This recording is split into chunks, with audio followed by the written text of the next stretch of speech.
इस बीच देखिए पोल of poles आ चुका है हमारे पास। पोल ऑफ पोल्स मतलब कई सारे एग्जिट पोल्स का औसत छत्तीसगढ़ का। और ये पोल ऑफ पोल्स क्या कहता है आपको दिखाते हैं। एक्सिस माई इंडिया बीजेपी को 41 सीट देते हुए कांग्रेस को 46 और अदर्स को 3। CNX 35 सीटें बीजेपी को देते हुए 51, कांग्रेस को 4, अदर्स को। सी वोटर बीजेपी को 41, कांग्रेस को 47 और अदर्स को 2। मैट्रिक्स यहां पर बीजेपी को 39, कांग्रेस को 49 और अदर्स को 2। यानी पोल ऑफ पोल्स के हिसाब से भी छत्तीसगढ़ में कांग्रेस की सरकार बन रही है, जो आपको पोल स्टैट के सर्वे में TV9 बता रहा है।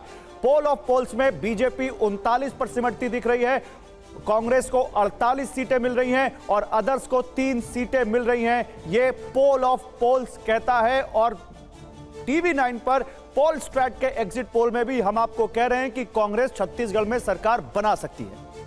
प्रभु चावला जी, जो मैं सवाल पूछ रहा था, जो विपक्ष को शेप में लाने का, ये वाकई शेप में आ पाएगा? क्योंकि कांग्रेस जिस मजबूती के साथ आएगी उसकी बार्गेनिंग पावर भी बहुत तेजी से बढ़ेगी।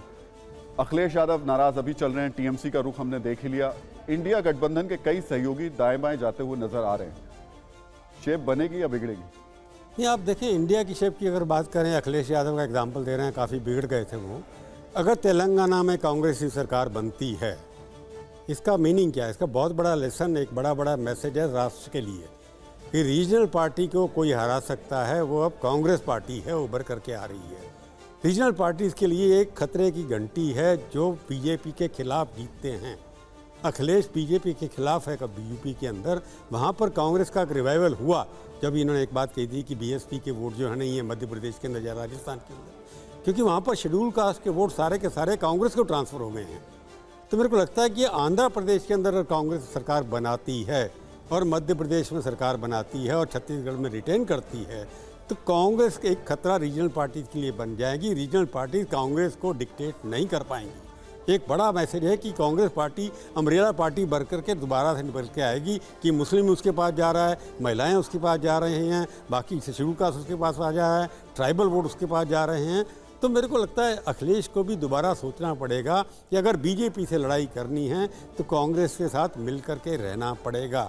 अखिलेश नंबर 1 हैं, रहेंगे, एज उनके साथ है, परंतु इंडिया के अंदर कांग्रेस का रोल ज़्यादा प्रभावशाली हो जाएगा। नीतीश कुमार थोड़े वीक पड़ेंगे। अगर तेलंगाना कांग्रेस जीती है और 3/0 यानी मिजोरम का पता नहीं है क्या है, अगर 5 स्टेट्स में कांग्रेस 3-0 है, बीजेपी 1-4 आती है, तो बीजेपी के लिए एक सिग्नल है। इसका 2024 में असर होगा या नहीं आपकी इसी बात पर अलका लांबा कुछ रिएक्ट करना चाहती है। अलका लांबा बताइए, क्या कहना चाहती हैं आप? बिल्कुल, देखिए, मैं क्षेत्रीय दल जो आज इंडिया अलायंस में, उन्हें ये नहीं कह रही आपको कांग्रेस के साथ अपने भविष्य के लिए रहना होगा, लेकिन उन्हें अपना भविष्य, राज्यों में अपने भविष्य को बचाने के लिए इंडिया अलायंस में रहना होगा।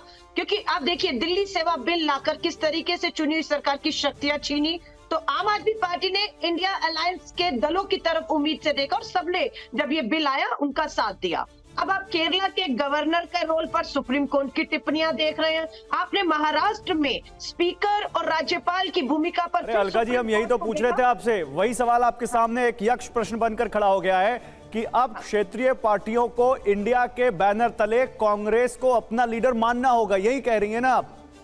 नहीं, देखिए, मैं नहीं कहती आप नेता माने, लेकिन अपने राज्य में मैं इस बात को मानती हूं कि अगर बंगाल की बात करेंगे तो TMC को नेतृत्व वहां पर करना है। अगर आप बिहार जाएंगे तो नीतीश कुमार जी, लालू जी की पार्टी नेतृत्व करेगी, DMK तमिलनाडु में करेगा। हम वहां की बात कर रहे हैं जहां पर सीधा। अलका जी, जहां की आप बात कर रही है, पश्चिम बंगाल की बात कर रही है, अधीर रंजन चौधरी इस बात को मानेंगे जो बात आप कह रही हैं? नहीं, मैं फिर कह रही हूँ, मैं दिल्ली में शायद आम आदमी पार्टी को नहीं मानती हूँ, मैं आज भी उनके भ्रष्टाचार के खिलाफ उठाती हूँ, पर निर्णय जो इंडिया अलायंस समूह में हमारी पार्टी बैठकर करेगी। अलका जी, ये बता दीजिए, पंजाब और दिल्ली में कौन करेगा? हाँ, पंजाब और दिल्ली में कौन करेगा? नहीं, शीर्ष नेतृत्व ने हमारी वर्किंग कमेटी की मीटिंग में भी कह दिया है, शीर्ष नेतृत्व राज्यों की अपनी इकाइयों के साथ बैठकर पहला फैसला करके सर्वसहमति बनेगी पंजाब और दिल्ली हो, उसके बाद उन पे निर्णय होंगे, दूसरे राज्यों पे वही लागू होता है। अभी रंजन जी और अलका लांबा बाहर नहीं है पार्टी के फैसले। जी, आप दिल्ली से हैं, मुझे लगता है आप दिल्ली को भी हल्के वैसे दाने नहीं देंगी। ठीक है।